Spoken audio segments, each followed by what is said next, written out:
Hey guys, welcome back to Dizzle in Motion, and this is breaking news just literally a couple hours ago. In fact, you can see it's not my normal background. I'm wearing a white t-shirt and a background, backwards hat, which you guys seem to hate for whatever reason. I was doing things with my kids, but I had to drop this video, all right? So here's the deal. Lee Zeldin has come out, and we finally got the holy grail of waiting for the National Transportation Freedom Act and stuff like that. That's not what was announced today, but this is a direct response to that and kind of in conjunction with that of everything you guys can look forward to. So pay attention, quality, you guys don't subscribe to look at my face anyway. I'm gonna give you guys straight information. In fact, I'm gonna give you the Lee Zeldin statement he presented earlier in its entirety. And then what I'm going to do is present to you guys step by step what it means, okay? So this is not completely comprehensive, but a very good overlook of what's about to happen and transpire over the coming months. Emissions are getting rolled back, manufacturing, everything from that stupid idle shit that happens at the intersection with our cars, diesel trucks, it is happening. This is that video, so stay tuned. Grab a beer or a drink or whatever you guys are doing, and I'm gonna play the Lee Zeldin, and then I'm gonna run through the bullet points for you guys. You do not wanna miss this one. Stay tuned, here we go. Let's roll the clip. Today, I'm pleased to make the largest deregulatory announcement in U.S. history. The Environmental Protection Agency is initiating 31 historic actions to fulfill President Trump's promise to unleash American energy, revitalize our auto industry, restore the rule of law, and give power back to the states. EPA will be reconsidering many suffocating rules that restrict nearly every sector of our economy and cost Americans trillions of dollars. Our actions include the Biden administration's deeply flawed Clean Power Plan 2.0, mercury and air toxic standards, Quad O BC, particulate matter 2.5, light, medium, and heavy car and truck rules, NESHAPs, and the so-called social cost of carbon. To advance cooperative federalism, EPA will partner with states that were universally rejected by the last administration's Good Neighbor rule. Among many other actions, today's momentous day also includes the 2009 endangerment finding, along with all actions that rely on it. I've been told the endangerment finding is considered the holy grail of the climate change religion.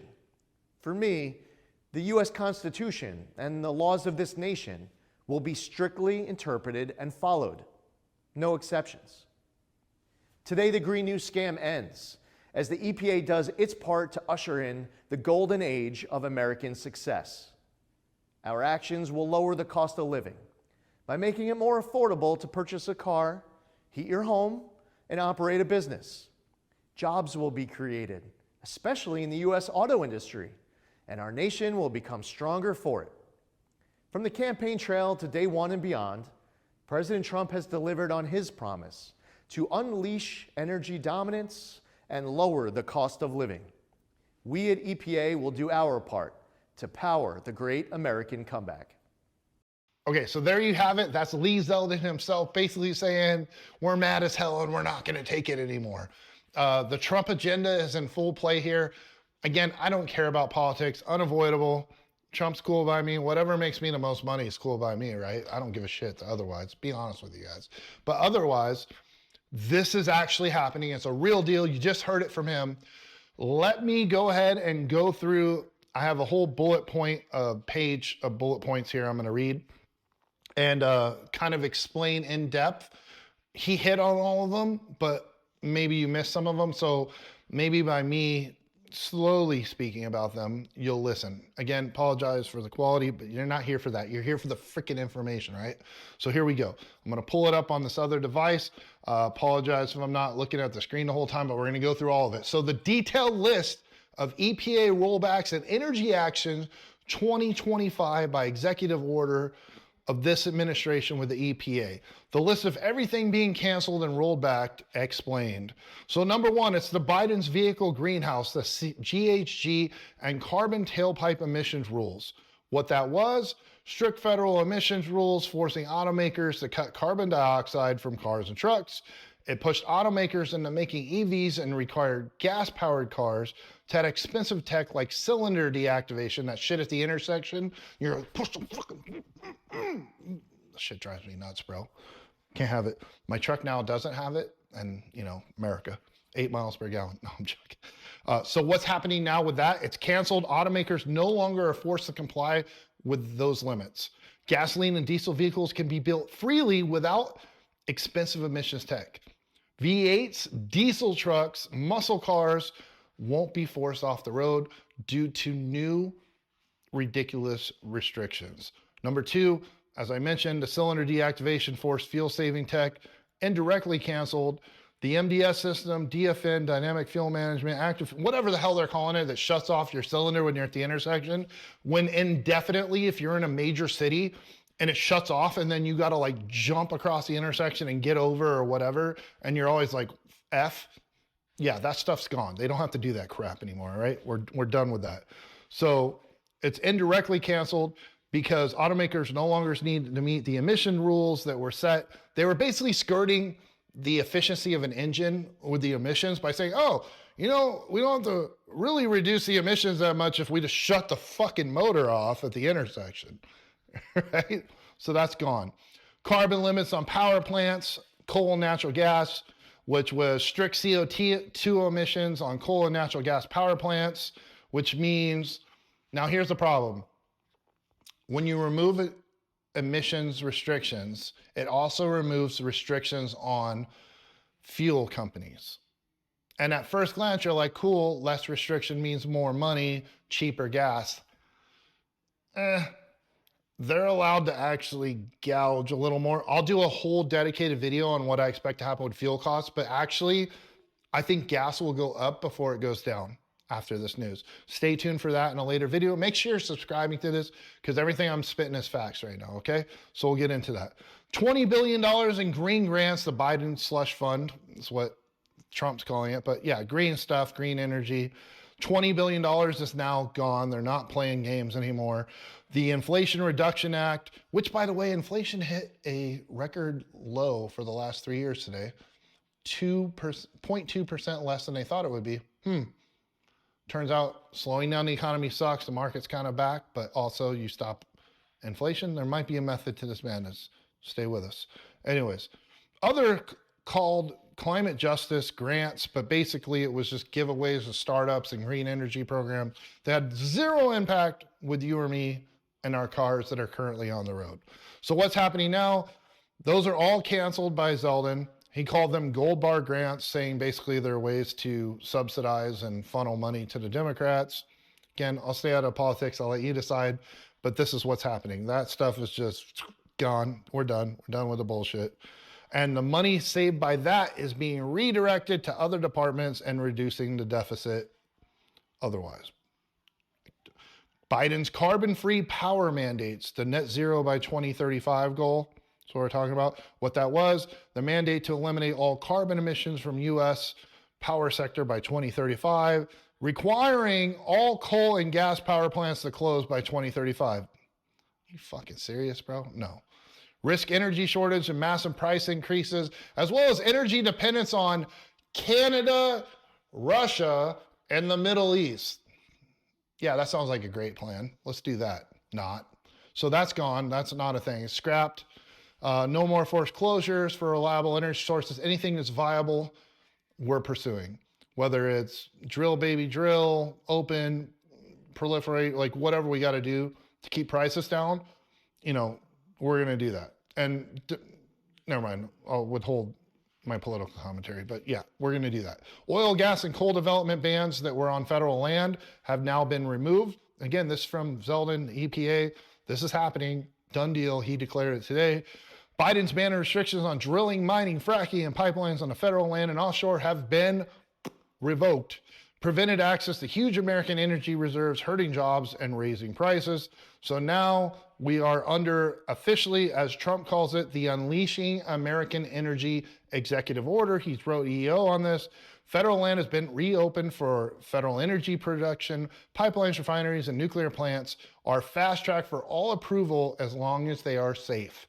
So basically, if it makes money, reduce our price, we're doing it. Okay, as long as it's safe. That's the only thing in here. California's special EPA emissions waiver, I had referred to this on other videos, has now been canceled. So CARB, the little California advisory board there that set their own standards, that had emissions, smog checks, catalytic converters, and other things that cost 8 times more than anywhere else in the nation, those are now revoked. So now, in order for California to enforce those future emissions, there's going to be a political and legal fight, and they will eventually, I assume, if they want to go to the Supreme Court over this, that's what they're going to have to do to pull off the crap they've been pulling. So California, you're halfway there to being free. Good news, right? Methane and oil field emission rules.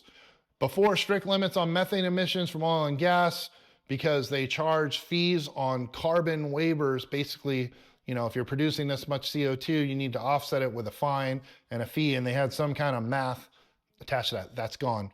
No longer is the government charging a company, an energy company, money just to make energy, because that's their damn job. I like that. That's a good thing. So we're rolled back on that. That should bring costs down on oil and gas. Again, I said there's a caveat for transportation gasoline.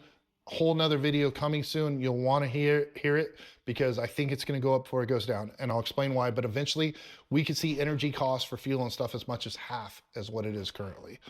So waters of the United States and land use. So that's now open. U.S. Army Corps regulate ponds, ditches, private lands, block farming, construction, energy projects. So basically we're getting rid of all that shit. If there's something good there and there's some little fish or bird, sorry fish or bird, F you. Like, we're here to be a superpower. Americans and humans run the world, not little random fish, all right? Unfortunately, like it or not, I know conservationists and their heads are freaking exploding right now. This is not just widespread disregard for the environment, but it's saying, hey, look, we're in a problem here in the United States. We're in a deficit. We're in an energy battle and otherwise. We're not going to win it unless we take action. So here's what we're going to do. It's not going to kill the environment. But guess what? Some random mosquito or bird, sorry, bro, you got to move. It's just going to be how it is. I know some of you in the comments going to trash me for that. It's just, that's my opinion. And that's the opinion of the people in charge right now. So that's what we're doing. Rollback summary for the EPA and energy actions. I'm just going to list a couple real quick because I don't want to read you the whole document. I'll do subsequent videos where we go into each section specifically. EV mandates and tailpipe rules, gone. Cylinder deactivation, gone.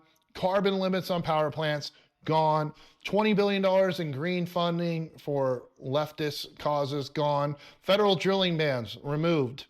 Net zero by 2035, removed. There is no mandate by a date anymore by the federal government. California emissions waivers, removed. Methane and oil field emission rules, we now can do whatever we want, okay? If you have a viable product and it's not a danger or a safety hazard to the adjacent population, you're going to be granted that. Land use restrictions have been loosened for farmers, builders, developers, and energy merchants. And the bottom line is, as we said, this is about returning energy independence to the United States, freedom of us as citizens to choose the vehicles we want to drive. And if they cost more, so be it, right? If you're driving an 8 mile per gallon thing and the gas is expensive, that's on you. But no one should be able to force you for a 0.000001 production in the environment to say, you know what, we're going to limit how much money you're allowed to spend on that and your access to that and whether you can do that. Okay? So that's the basis of the video. I know it was broad and quick. Sorry, I just wanted to get you guys the information. Over the next couple of days, I'm going to go section by section in detail what it means and hopefully get comments from like California and stuff like that as I drop these videos. So if you're in the automotive industry, if you're a diesel truck driver, if you're a truck driver, transportation, anybody related besides just an enthusiast, subscribe to this channel now because I will break all of this stuff down over the coming days and weeks as news comes to us. I said it before, I didn't want to spam it, but here we are, we're getting tangible information. So stay tuned for the real deal. And I appreciate you guys watching the video. Share it with anybody in the industry, and I'll catch you guys on the subsequent videos that are coming out this week. I'm excited, man. Let's go.